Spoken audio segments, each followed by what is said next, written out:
La primera señal de que algo estaba terriblemente mal fue la cantidad de mensajes que el celular de Mariana Garza recibió después de que anunciara que lo había perdido todo. No eran mensajes de consuelo, no eran llamadas de preocupación. Eran mensajes calculados, llenos de indirectas, todos llegando dentro de un intervalo de 40 minutos, como si se hubieran puesto de acuerdo, pero nadie había acordado nada con ella. Mariana tenía 34 años. Había construido una empresa de consultoría financiera desde cero, trabajando 18 horas diarias durante 6 años seguidos, renunciando a relaciones, a fiestas, a fines de semana, a todo lo que una persona normal llama vida. Y cuando finalmente vendió todo por $10 millones, creyó que la paz llegaría junto con el depósito bancario. No llegó. Lo que llegó fue silencio. Y después, peor que el silencio, llegaron ellos. Pero antes de continuar, revisa si ya estás suscrito al canal y escribe en los comentarios ¿desde dónde estás viendo este video? Nos encanta saber hasta dónde están llegando nuestras historias. La venta se cerró un martes por la tarde, de manera discreta, tal como Mariana lo había planeado. Sin fiesta, sin celebraciones, sin anuncios públicos. Su abogado, Diego Salazar, había sido categórico desde el inicio de las negociaciones. Ni una sola palabra antes de la firma de los documentos finales. Y Mariana obedeció, como había obedecido cada instrucción de él en los últimos 2 años del proceso. Diego no solo era bueno en lo que hacía, era el tipo de hombre que veía 3 movimientos por adelantado en cualquier situación, como un ajedrecista que no deja a su rey desprotegido ni por un segundo. Cuando el depósito cayó en su cuenta esa tarde, Mariana se quedó sentada sola en su departamento en la Ciudad de México, mirando la pantalla de la computadora por un tiempo que ella misma no supo medir. $10 millones, un número con el que había soñado tantas veces a lo largo de 6 años que había perdido por completo el sabor de la fantasía. Y ahí estaba, real, concreto, inmóvil en la pantalla. Ni el ruido que ella esperaba, ni el alivio que le habían prometido años de esfuerzo acumulado. Solo silencio. Un silencio extraño, de ese tipo que no está vacío, sino lleno de algo que no tiene un nombre fácil. El departamento estaba exactamente igual que cualquier otra noche. La luz de la cocina encendida por descuido, el ruido distante del tráfico de periférico allá abajo, la taza de café frío en la mesa que había olvidado tirar. Todo igual, y al mismo tiempo todo diferente, porque había un número en la pantalla que cambiaba matemáticamente todo, pero no cambiaba nada en el aire a su alrededor. Fue Diego quien rompió esa extraña sensación, llamando a las 7 de la noche con una voz diferente a la habitual. No era la voz profesional de siempre, esa controlada y precisa que Mariana había aprendido a reconocer como señal de que todo iba según lo planeado. Era algo más cauteloso, más quirúrgico en la elección de las palabras, como alguien que sabe que la siguiente frase cambiará el rumbo de una conversación. Le dijo que necesitaba que hiciera algo, una cosa específica, esa misma noche, que llamara a su familia y les contara una mentira, no cualquier mentira, una bien construida, ensayada, casi verdadera en la forma en que siempre lo son las mejores mentiras. Mariana debía decir que la venta había salido mal, que un problema contractual de última hora había congestionado todo el proceso, bloqueado transferencias, complicado acuerdos, que lo había perdido todo, o casi todo, y que estaba empezando prácticamente desde cero después de 6 años de trabajo.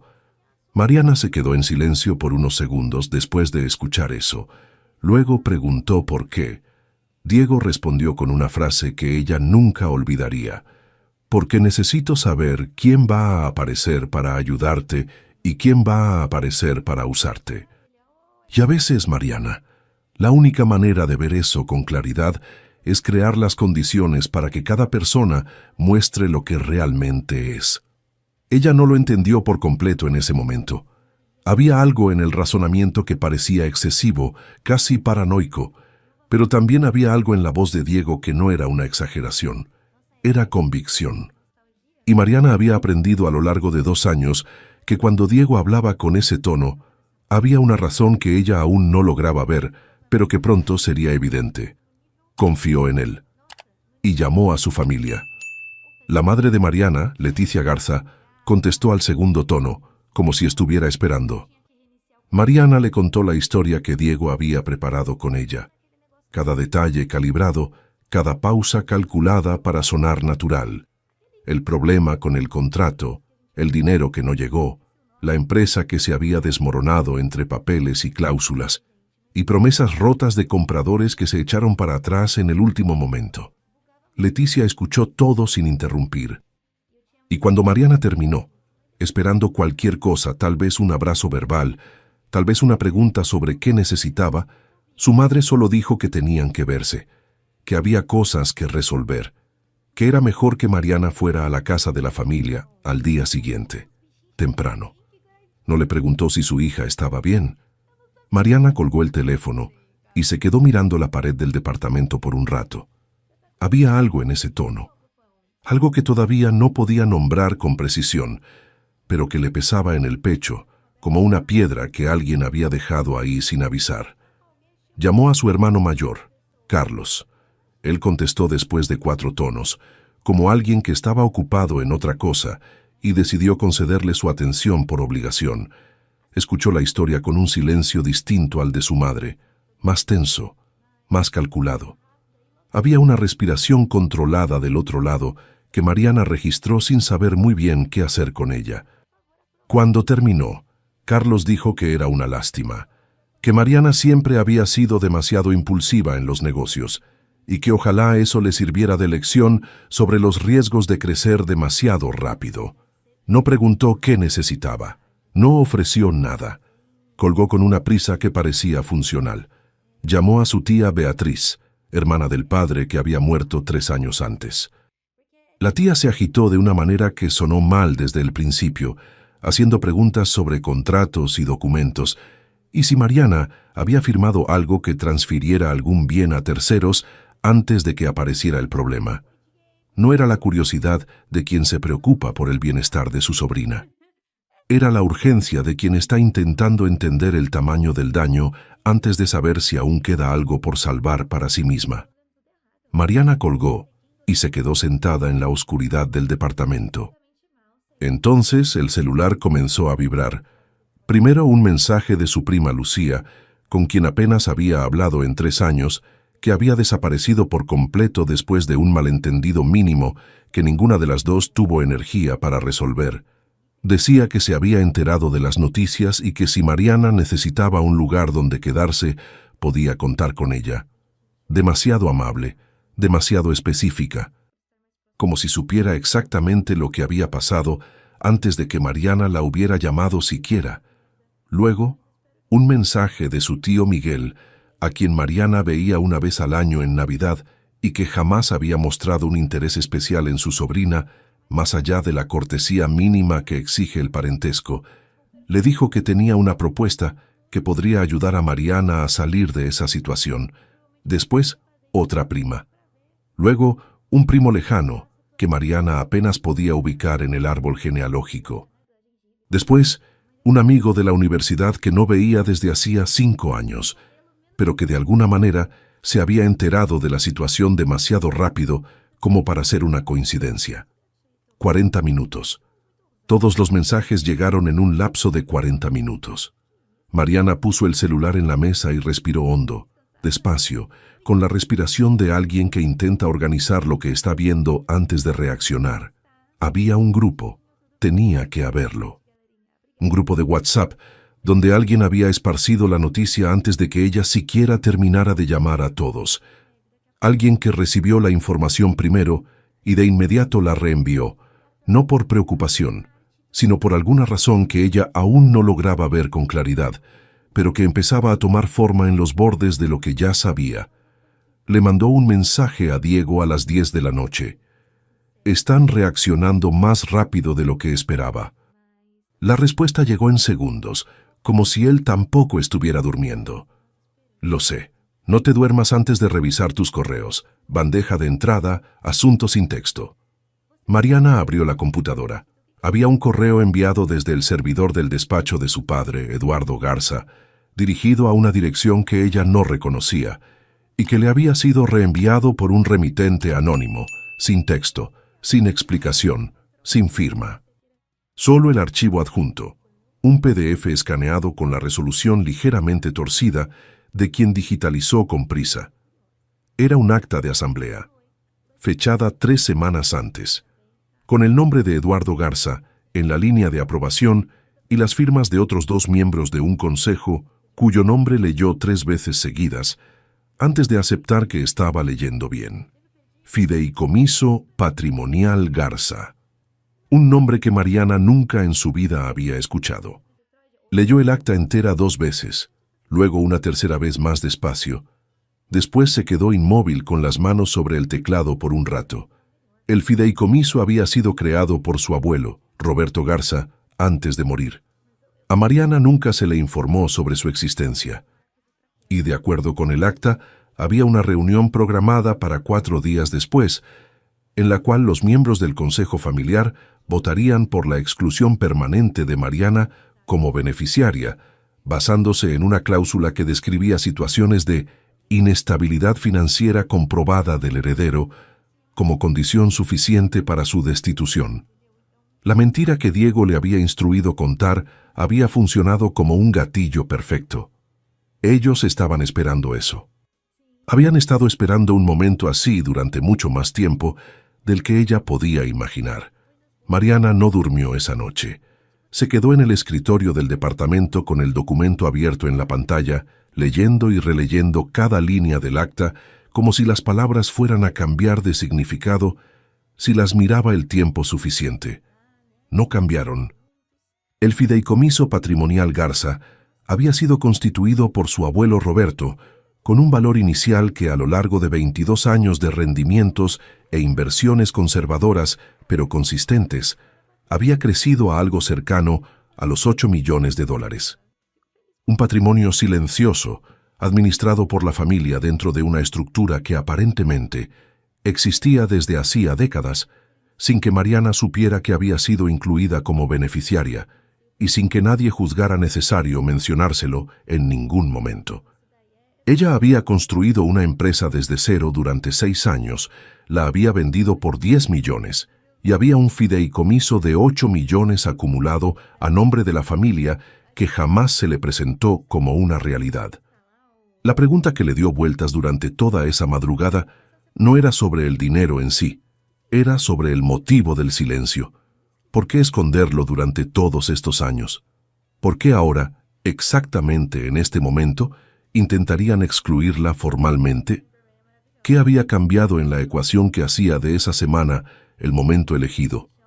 La respuesta llegó cuando Mariana llamó a Diego a las 6 de la mañana.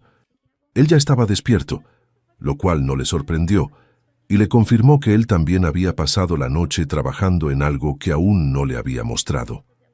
Diego le explicó con la precisión de siempre, armando el panorama pieza por pieza. El fideicomiso había sido estructurado con una cláusula de exclusión condicional, algo que su abuelo Roberto había insertado originalmente como protección contra la dilapidación del patrimonio por herederos irresponsables, pero que en manos de quienes administraban el consejo familiar había sido reinterpretada a lo largo de los años de una manera gradualmente más conveniente para ellos. Eduardo Garza, el padre de Mariana, era el fiduciario principal desde la muerte de Roberto. Carlos, el hermano, había sido incluido como fiduciario secundario 3 años antes, en un anexo a los estatutos que ocurrió sin notificación formal a los demás beneficiarios. La tía Beatriz integraba el consejo consultivo desde el principio. En conjunto, los 3 tenían poder suficiente para iniciar el proceso de exclusión de cualquier beneficiario que demostrara, entre otras condiciones, incapacidad de gestión financiera comprobada por hechos recientes. La mentira sobre la pérdida de la empresa les había dado exactamente la munición que necesitaban, en el momento en que la necesitaban. Pero Diego había previsto la posibilidad de algo así, y se había preparado con una paciencia y una anticipación que Mariana apenas empezaba a comprender. Le pidió que fuera a la reunión familiar que Leticia había convocado para esa mañana, que fuera sola, aparentemente, que observara todo, respondiera poco, no reaccionara emocionalmente por más difícil que fuera, y sobre todo, que no firmara ningún documento sin que él estuviera presente en la sala. Mariana le preguntó cuándo llegaría. Él le dijo que estaría ahí, pero que ella no debía saberlo con antelación en el sentido de actuar diferente por eso, y que la familia tampoco debía tener ningún indicio de que él aparecería. La casa de la familia Garza estaba en una zona tranquila de San Ángel, una de esas casas antiguas y sólidas, con muros de piedra y techos altos, que guardan en su propia arquitectura a toda una generación de historias que prefieren no contarse en voz alta. Mariana había crecido entre esas paredes, había aprendido a caminar en ese pasillo largo que llevaba de la entrada hasta la cocina. Había dormido en la recámara del segundo piso, donde las ventanas nunca cerraban bien en invierno, y el frío entraba por una rendija fina que ninguna remodelación había logrado eliminar por completo. Pero cuando estacionó su auto frente a la fachada, esa mañana gris y fría, la sensación no fue de pertenencia. Fue de extrañeza, de ese tipo específico que ocurre cuando un lugar familiar, de repente, deja de tener sentido de la manera en que siempre lo tuvo. Como si la casa fuera un escenario, y ella estuviera a punto de entrar a escena sin conocer completamente el guión que los demás ya habían ensayado. Leticia abrió la puerta antes de que Mariana tocara. Estaba demasiado arreglada para hacer una mañana en casa, un detalle que Mariana registró sin comentar, guardándolo junto con todos los demás. Había café en la mesa del comedor, vasos con agua, una silla posicionada con una precisión ligeramente artificial frente a la sala donde Eduardo y Carlos ya estaban sentados. La tía Beatriz estaba recargada cerca de la ventana, con el teléfono en la mano, pero sin mirar la pantalla, en un estado de atención que fingía ser distracción. Era una disposición calculada. Mariana lo reconoció de inmediato, con esa parte de su mente entrenada por años de reuniones de negocios, para leer la posición de las personas en un ambiente antes de que se diga una sola palabra. No era una reunión familiar, era una audiencia, y ella era la única que había llegado sin preparación visible. Eduardo no se levantó cuando ella entró. Carlos tampoco. Leticia cerró la puerta con cuidado, el tipo de cuidado que no es cortesía, sino control del entorno. Mariana se sentó en la silla destinada para ella. Eduardo colocó un sobre la mesa, con una deliberación que parecía ensayada. Grueso, con el nombre de ella impreso al frente en papel de calidad, el tipo que usan los despachos de abogados cuando quieren que los documentos parezcan definitivos e incuestionables al tacto. Dijo que había llegado el momento de regularizar algunos asuntos pendientes relacionados con el fideicomiso.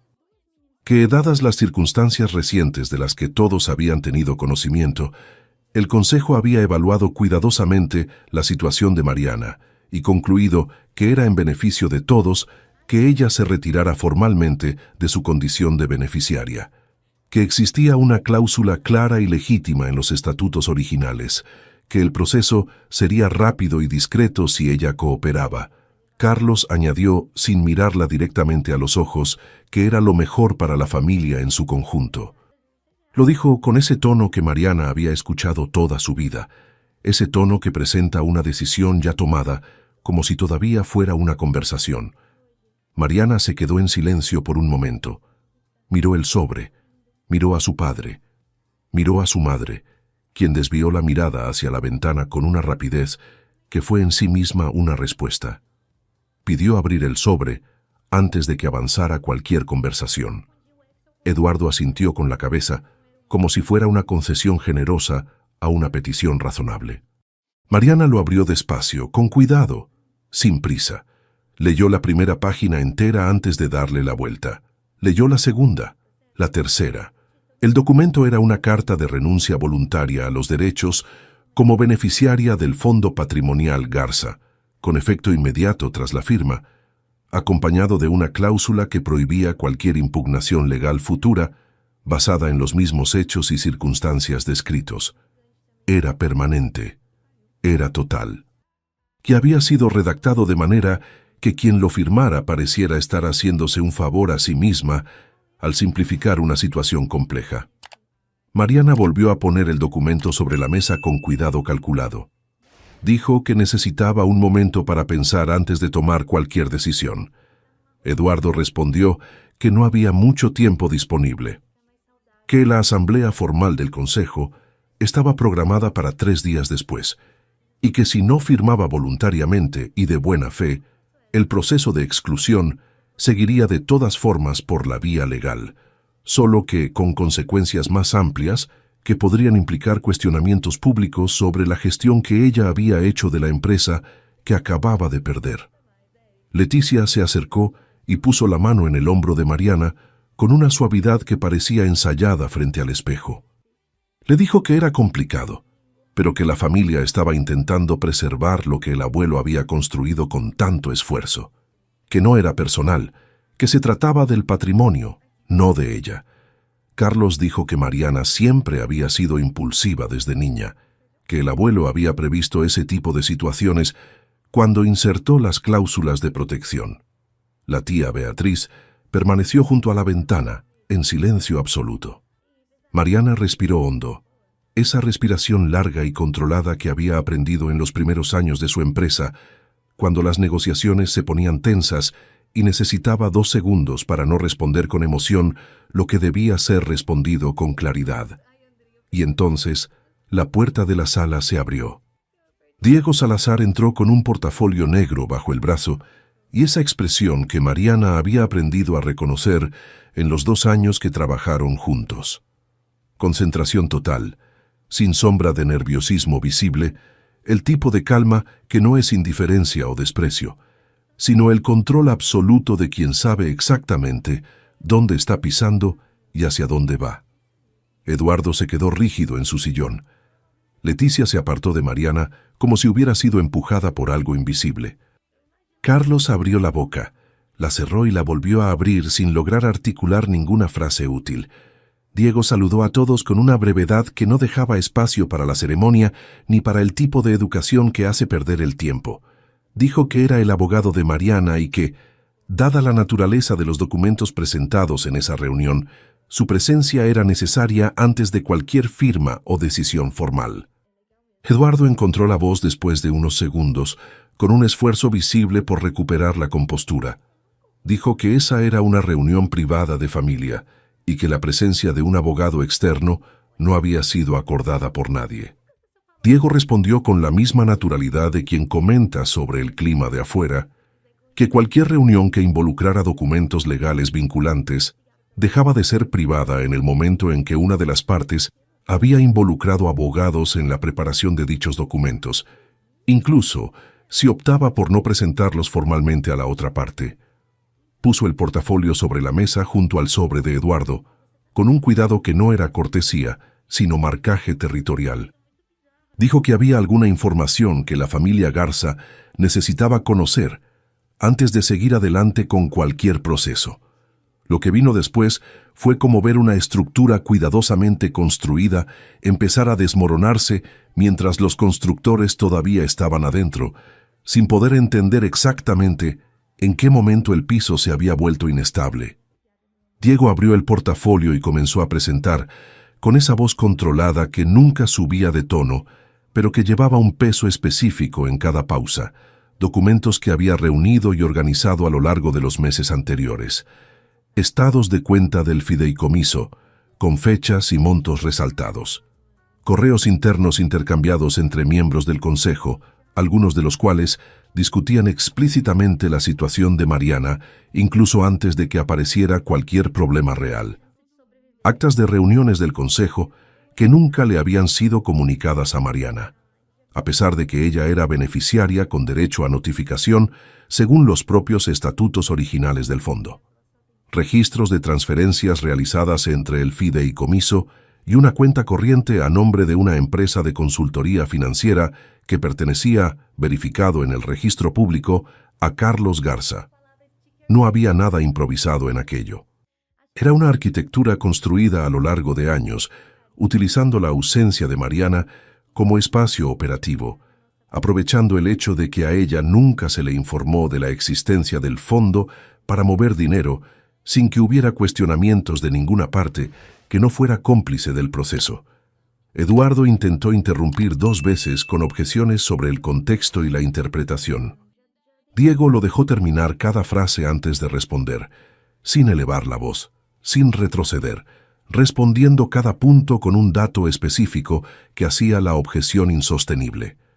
Leticia se quedó de pie en medio de la sala durante buena parte de ese proceso, con las manos entrelazadas al frente, el rostro con esa expresión que Mariana había reconocido desde niña, el rostro de quien está calculando la salida más segura mientras finge no estar calculando absolutamente nada.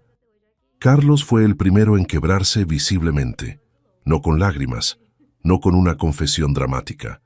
Se quebró en la postura, en los hombros que descendieron centímetros imperceptibles, pero reales, en la mandíbula que aflojó la rigidez mantenida desde que Mariana cruzó la puerta. Era el rostro de quien se da cuenta de que el juego terminó antes de haber aceptado internamente que la partida ha acabado. Diego explicó que Mariana había sido mantenida al margen del conocimiento del fideicomiso de manera deliberada y documentada, que los documentos presentados esa mañana no constituían una protección legítima del patrimonio familiar, sino un intento coordinado de consolidar el control exclusivo sobre un bien al que ella tenía derecho garantizado por el testamento de su abuelo. Dijo que la cláusula de exclusión por inestabilidad financiera había sido insertada en un anexo a los estatutos 6 años antes, exactamente 2 años después de la muerte de Roberto Garza, en una reunión del Consejo convocada sin notificar a los beneficiarios que no eran miembros. La sala se quedó en silencio. El tipo de silencio que no es una pausa, sino una conclusión. Mariana miró a su padre durante ese silencio. Eduardo Garza tenía 70 años, el cabello cano cortado con esa precisión que siempre había sido una especie de sello personal suyo.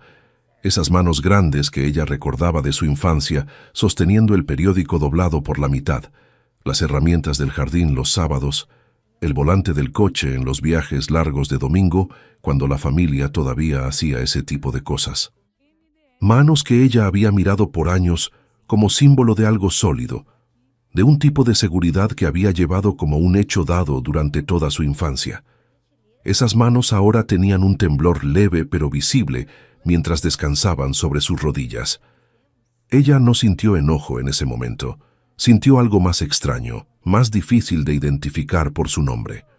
Como cuando una fotografía antigua que guardaste con cuidado y cariño finalmente muestra, bajo una luz diferente, una verdad que había estado escondida en las sombras desde el día en que se tomó la foto. Diego dijo que había 2 opciones concretas disponibles. La primera, la familia Garza firmaba esa misma mañana los documentos de reconocimiento formal e irrevocable de los derechos de Mariana como beneficiaria plena del fideicomiso, con registro inmediato ante notario y copia para el abogado de Mariana. La segunda, Diego presentaría el lunes siguiente una demanda solicitando una auditoría completa e independiente de todos los movimientos del fideicomiso en los últimos 12 años, con la petición de suspensión cautelar inmediata de los fiduciarios mientras se llevaba a cabo la auditoría. Eduardo dijo con una voz que había perdido buena parte de la autoridad con la que había llegado a la reunión que eso era chantaje.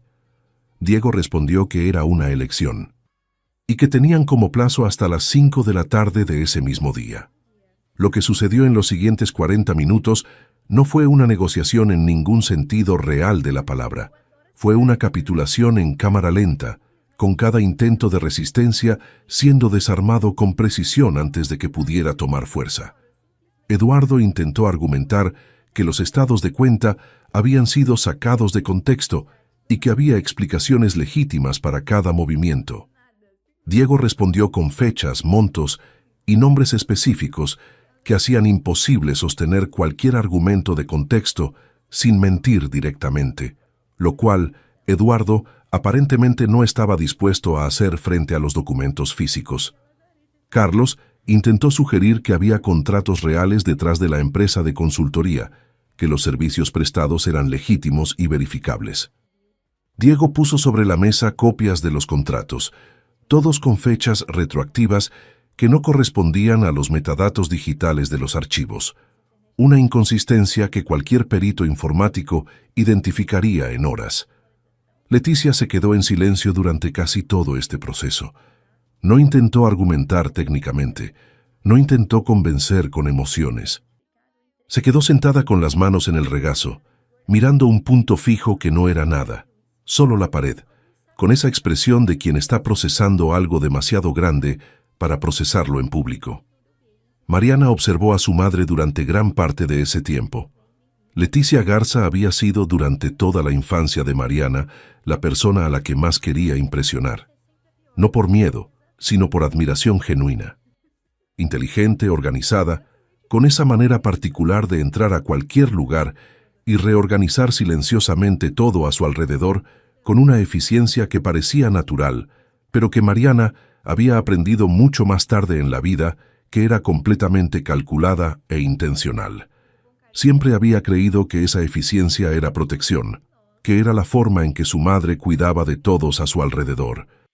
Solo ahí, en esa sala, con esos documentos sobre la mesa y ese silencio pesado en el aire, Mariana entendió que la eficiencia de Leticia nunca había sido protección, era gestión, y Mariana había sido gestionada durante décadas con una habilidad tan sofisticada que había confundido el control con el amor durante demasiado tiempo. La tía Beatriz salió de la sala en algún momento durante la presentación de Diego, en silencio, sin anunciar a dónde iba. Mariana escuchó la puerta trasera cerrarse con un cuidado que parecía culpable. Cuando Eduardo finalmente dijo que necesitaba tiempo para consultar a su propio abogado antes de firmar cualquier cosa, Diego respondió que era un derecho absolutamente legítimo, pero que el plazo para la firma voluntaria era hasta las 5 de la tarde de ese mismo día. Que a las 5:01 el plazo estaría formalmente cerrado y la demanda procedería automáticamente el lunes. Eduardo miró a Mariana por primera vez desde que Diego había entrado en la sala. No era la mirada de un padre viendo a su hija, era la mirada de alguien evaluando a una adversaria que había resultado estar más preparada de lo que parecía a la distancia. Le dijo que había cambiado. Mariana respondió que había aprendido. Lo dijo con una calma que la sorprendió a sí misma. Eduardo y Carlos salieron de la sala juntos, con la urgencia contenida de dos hombres que necesitan tener una conversación privada de inmediato. Leticia se quedó. Por un momento, las dos estuvieron solas en esa habitación que olía a madera vieja y a café que se había quedado caliente demasiado tiempo en la cafetera. Mariana esperó. Esperó que su madre dijera algo con el peso suficiente para reorganizar los últimos 20 años de una manera diferente a como se estaban organizando en ese momento.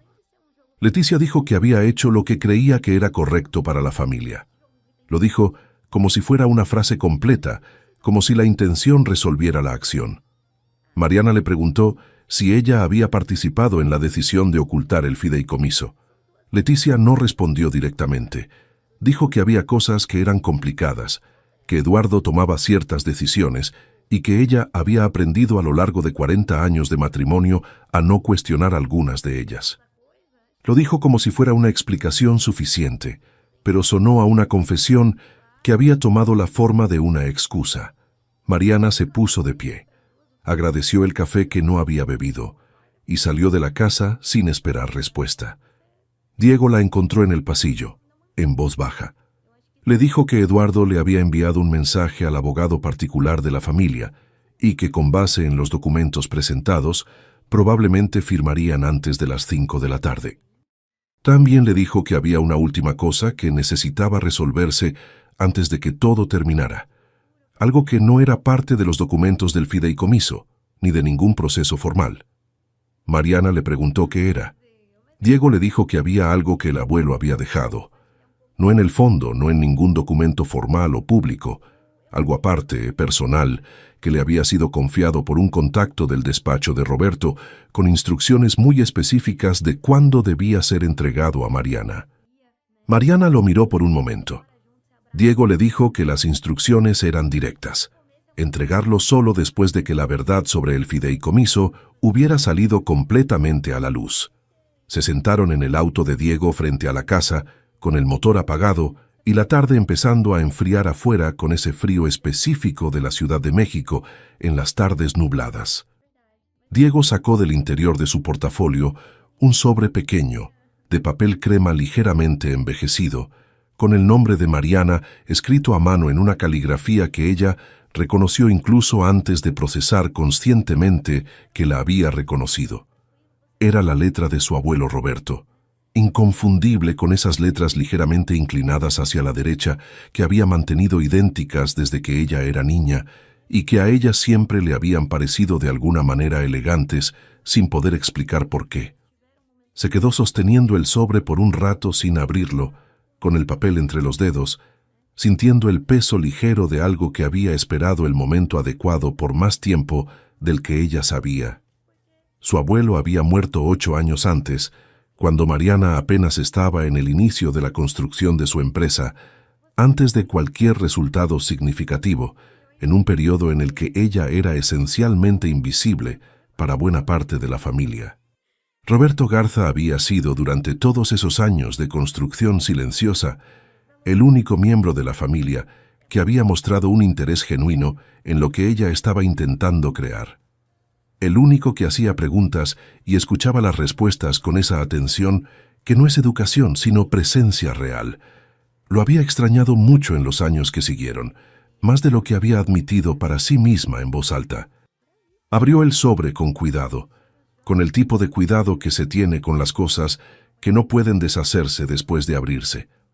Adentro había una carta escrita a mano de 2 páginas y una llave pequeña, del tipo sencillo que abre cajas de seguridad de bancos o cajones con cerradura particular, con una etiqueta de papel amarillenta por el tiempo que indicaba solo un número, 247. La carta empezaba sin rodeos, de la manera en que Roberto Garza siempre se había comunicado con ella, directo, sin los adornos que reservaba para otros contextos, con esa seriedad afable que hacía que cada palabra estuviera cargada de significado real. Escribía que había previsto lo que pasaría, no como profecía o pesimismo, sino como una lectura honesta de las personas que había criado o dejado entrar en su vida a lo largo de los años. Había visto en Eduardo, su propio hijo, una tendencia que había empeorado con el tiempo de confundir la protección con el control, de tratar el patrimonio como un instrumento de poder en lugar de un recurso para construir. Había visto en Carlos la facilidad perturbadora de justificar lo conveniente como necesario, de encontrar argumentos razonables para acciones que no lo eran.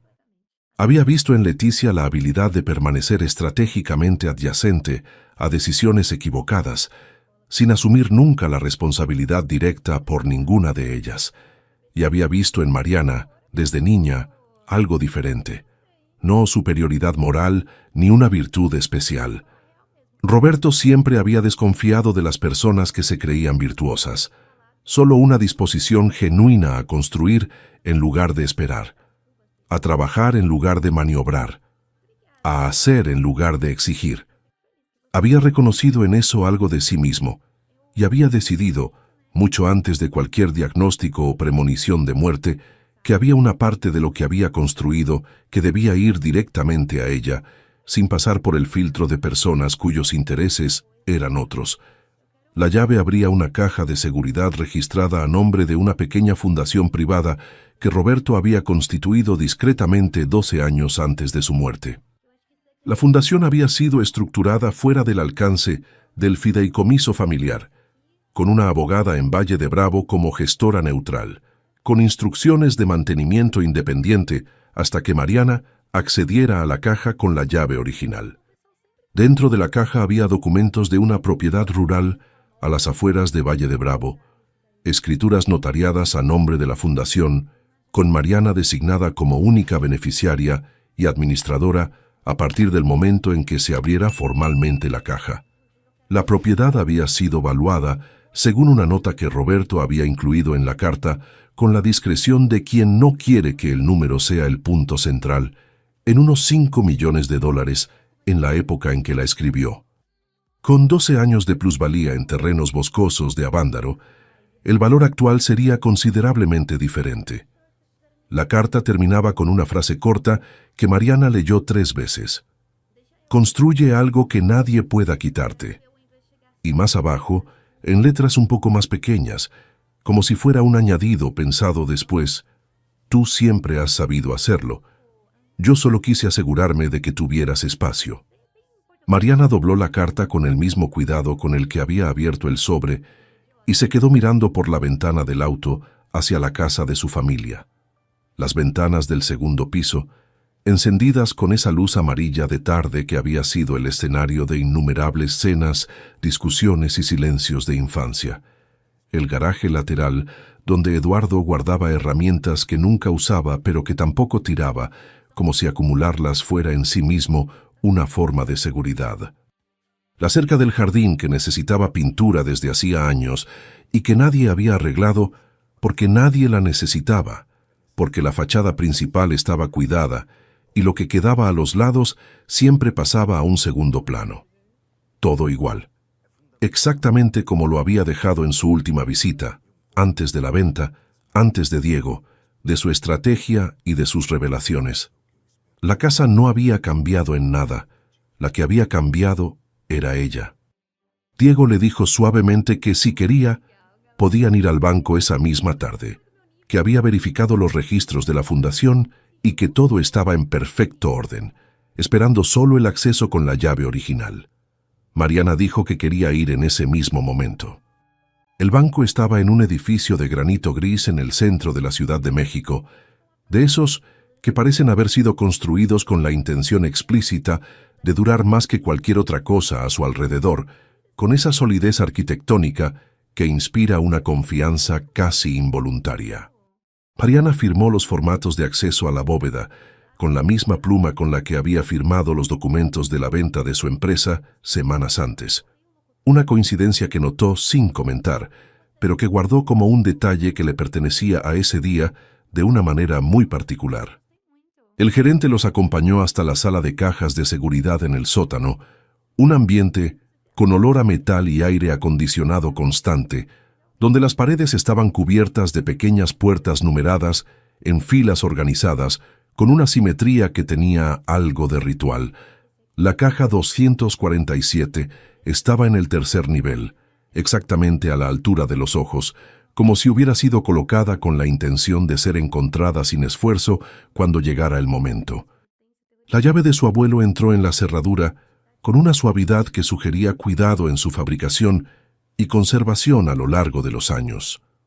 Adentro había un sobre más grande que el de la carta, un folder sellado con lacre de cera que se había oxidado levemente con el tiempo, pero que permanecía intacto, y una tarjeta de presentación de un despacho de abogados en Valle de Bravo con un nombre y un número de contacto escrito a mano en el reverso con la letra de Roberto. El folder contenía las escrituras de la propiedad, exactamente como se describía en la carta. 430 acres en Avándaro, con una casa principal construida en los años 52, estructuras secundarias que los documentos identificaban como un granero convertido y una casa de huéspedes. Los avalúos más recientes en el archivo eran de 12 años atrás. El número que aparecía ahí, en dólares, era considerablemente mayor que el valor del fideicomiso familiar que Eduardo había intentado usar como instrumento de exclusión. Mariana se quedó inmóvil con los documentos en las manos por un rato sin hablar, en esa sala de bóveda silenciosa y fría, siendo el único ruido el constante aire acondicionado y algún movimiento distante de otro pasillo. Diego dijo que él ya había contactado al despacho de la tarjeta con anticipación, que había una abogada local que había administrado los asuntos de la propiedad para la fundación durante todos esos años con total discreción, y que la transferencia formal del control total, a nombre de Mariana, podría completarse en pocos días tras el contacto inicial. Mariana le preguntó si su abuelo había planeado toda la cadena: la carta, la llave, la fundación separada, la instrucción específica a Diego sobre el momento de la entrega, como un mecanismo con piezas interdependientes que solo funcionaba si se activaba en la secuencia correcta. Diego le dijo que sí, que Roberto había acudido personalmente a su despacho 4 años antes de morir, con un documento detallado de instrucciones para cada etapa. Había sido explícito sobre la condición de entrega, solamente si la familia intentaba perjudicar los derechos de Mariana de manera formal y documentada. Si eso nunca sucedía, la fundación seguiría existiendo discretamente en segundo plano, esperando un momento que Roberto esperaba genuinamente que nunca llegara. Era una protección construida con la esperanza de ser innecesaria, activada por la confirmación de un miedo que él había cargado en silencio durante años. Mariana cerró el folder con cuidado y lo guardó en su bolsa. En el camino de regreso a su departamento, mirando la Ciudad de México desde el auto, intentó organizar lo que sentía con la misma meticulosidad con la que siempre había intentado organizar todo. Había gratitud, profunda y real, por su abuelo, por Diego, por esa cadena de precauciones construida por personas que habían visto riesgos que ella misma había preferido ignorar.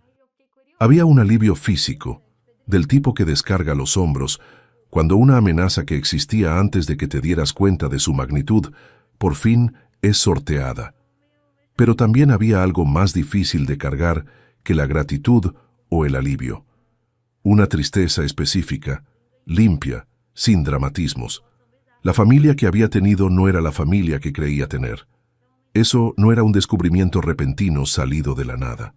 Era la confirmación lenta y documentada de algo que había dado señales por años y que ella había elegido no mirar de frente porque mirar costaba demasiado.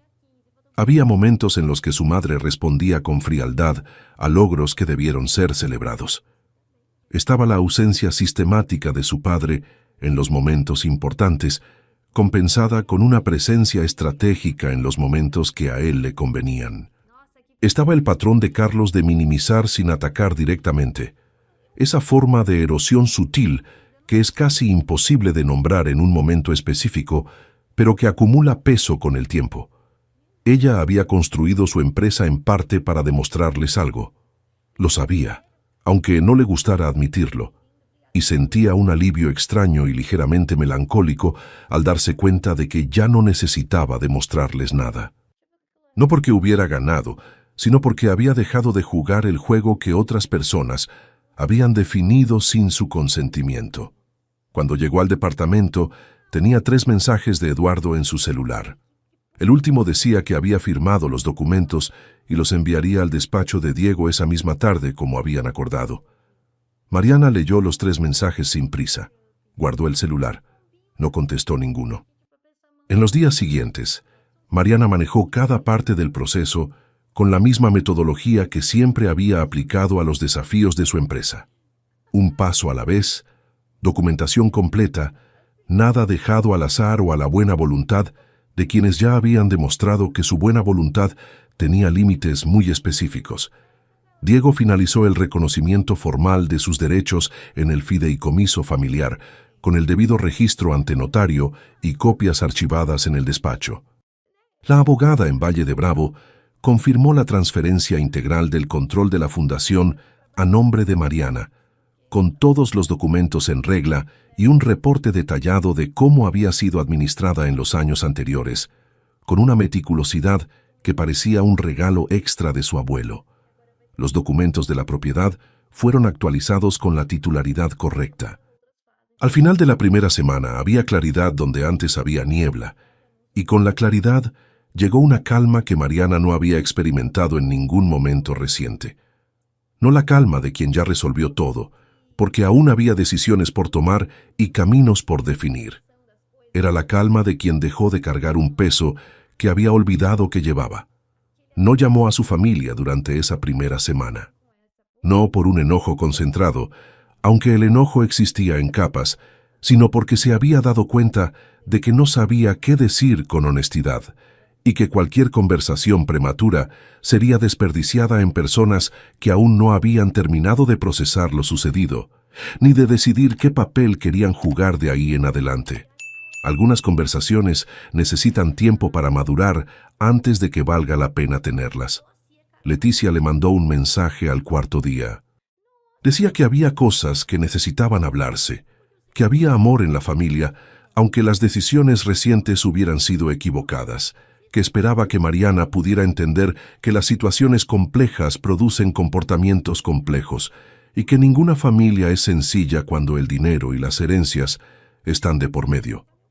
Mariana leyó el mensaje 3 veces con atención, intentando encontrar algo en esas líneas que fuera diferente a lo que había visto en la sala de la casa en San Ángel.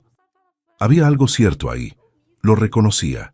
Las situaciones complejas producen comportamientos complejos. Era una frase que ninguna persona inteligente podría refutar por completo.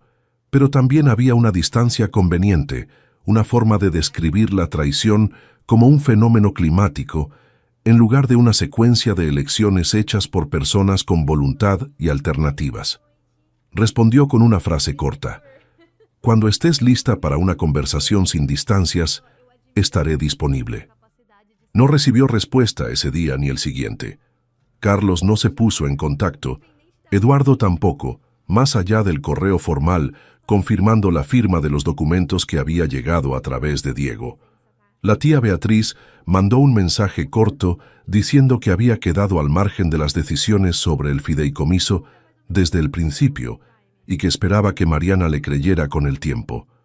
Mariana no respondió de inmediato, pero tampoco lo descartó. Existía una posibilidad, que evaluaba como pequeña pero real, de que Beatriz efectivamente hubiera sido más periférica que central en lo que había ocurrido. Era algo para considerar con calma, más adelante, sin la presión del momento reciente aún fresca. En la segunda semana, fue a Valle de Bravo. La propiedad estaba a media hora del pueblo, por un camino de terracería que solo se hacía visible después de una curva cerrada entre hileras de pinos altos que bloqueaban la vista desde cualquier dirección hasta el último momento. La casa principal era más pequeña de lo que había imaginado por la descripción en los documentos, pero sólida, con esa firmeza específica de las construcciones de los años 50 que estaban hechas para durar sin necesidad de impresionar a nadie. Ventanas de madera pintadas de blanco, un pórtico techado al frente, una chimenea de piedra que ocupaba todo un lado de la fachada. El terreno alrededor era plano en la parte más cercana a la casa, con una suave elevación al fondo que terminaba en una línea de pinos cerrando el horizonte. Había una paz en el lugar que Mariana sintió físicamente al bajarse del auto. No era un silencio total. Había pájaros en varios registros simultáneos, el viento moviendo las copas de los árboles más altos, el sonido sordo e irregular de la madera acomodándose en el frío de la tarde. Pero era una calma que le entraba en el pecho de forma distinta al silencio de su departamento en la ciudad, que a veces pesaba en vez de aliviar. Se quedó de pie en el pórtico delantero durante un largo rato, con las manos en los bolsillos de su abrigo de lana, mirando aquella tierra que su abuelo había comprado, guardado y protegido en silencio durante más de una década sin que nadie lo supiera. Pensó en Roberto Garza, en la manera tan particular en la que él escuchaba. Años atrás, cuando ella le contaba sobre la empresa que estaba intentando construir en los primeros años más duros, cuando los resultados eran pequeños y la incertidumbre era constante. Cómo le hacía preguntas del tipo que solo se hacen cuando realmente estás prestando atención. Preguntas sobre el proceso y no solo sobre el resultado, sobre lo que ella había aprendido y no solo sobre lo que había pasado. Como le había dicho, una tarde en la banca de un parque durante una visita que Mariana aún lograba visualizar con claridad en cada detalle, que lo que más importaba en cualquier construcción no era lo que quedaba visible por encima, sino lo que permanecía invisible por debajo. En ese entonces, ella había creído que era una observación generosa, pero genérica. Ahora entendía que era una instrucción directa. Regresó a la Ciudad de México 2 días después, con la cabeza más organizada de lo que había estado en meses. Había decisiones concretas que tomar sobre qué hacer con la propiedad en Valle de Bravo, con su posición en el fideicomiso familiar y con el próximo capítulo de una vida que había cambiado de forma irreversible y definitiva en las últimas 2 semanas. Tenía opciones donde antes solo estaba la empresa y el trabajo de 6 años que había vendido pensando que era el destino, y que resultó ser solo una etapa, No había urgencia en las decisiones. Había espacio, que era una experiencia nueva. Diego le llamó la noche de su regreso para confirmarle que todos los procesos habían concluido según lo planeado. Mariana le agradeció de una manera que él reconoció como genuina, porque lo era, sin los artificios de la cortesía profesional que a veces usaban entre los dos por hábito. Él le dijo que su abuelo había sido un hombre poco común. Mariana dijo que lo sabía, que siempre lo había sabido, pero que ahora entendía exactamente en qué sentido. Luego se quedó en silencio un momento, mirando por la ventana del departamento hacia las luces de la Ciudad de México de noche. Ese patrón familiar de puntos amarillos y blancos que había mirado tantas veces durante sus años de trabajo nocturno, que se había convertido en parte del paisaje sin ser parte de la experiencia. Le dijo a Diego que había entendido algo esa semana. Algo que parecía simple cuando se formulaba en palabras, pero que había tardado mucho tiempo en llegar de verdad, como a veces tardan las cosas simples, que el patrimonio no era lo que se acumulaba, era lo que se transmitía con intención, que su abuelo no solo le había dejado una propiedad, documentos o una protección legal construida con anticipación. Le había dejado un ejemplo operativo de cómo estar en el mundo, con sustancia en lugar de apariencia, construyendo en lugar de maniobrando, con honestidad en lugar de conveniencia, cuidando de las personas correctas en lugar de gestionar a las personas que le eran instrumentales. Aún no sabía con exactitud qué construiría después. El próximo proyecto no tenía una forma definida, y había aprendido lo suficiente para saber que forzar una forma antes de tiempo era una manera de construir algo frágil. Pero sabía cómo lo construiría, y sabía con quién, y también sabía, con una certeza que no necesitaba confirmación de ninguna fuente externa, que nunca más permitiría que nadie atravesara su silencio sin haber sido explícitamente invitado. Había algo específicamente liberador en saber quién es uno, incluso cuando ese conocimiento llega por el camino más difícil y costoso. No la libertad ruidosa de quien acaba de ganar una batalla y necesita que todos lo sepan. La libertad silenciosa y duradera de quien por fin ha dejado de luchar por la aprobación de personas cuyos valores nunca fueron los suyos. La empresa había sido vendida. El fideicomiso había sido protegido. La propiedad estaba a su nombre. La familia había demostrado, sin ambigüedades y con documentación, quiénes eran cuando el dinero volvía a las elecciones concretas. Y Mariana Garza, sentada en su departamento con una taza de té, enfriándose en la mesa de al lado, mirando la ciudad nocturna por la ventana, con ese patrón familiar de luces que de repente parecía diferente de lo que había sido antes, respiró de una manera que no recordaba la última vez que había respirado así, profundo, entero, sin ningún peso en el aire, como alguien que acaba de soltar en el suelo algo que había cargado durante demasiado tiempo, sin darse cuenta de que el suelo siempre había estado ahí. Ahora, si te gustó esta historia, haz clic en suscribirse y dime en los comentarios, ¿qué parte te dejó con la boca abierta? Y no olvides unirte como miembro para tener acceso a videos exclusivos que no publico aquí. Te espero allá.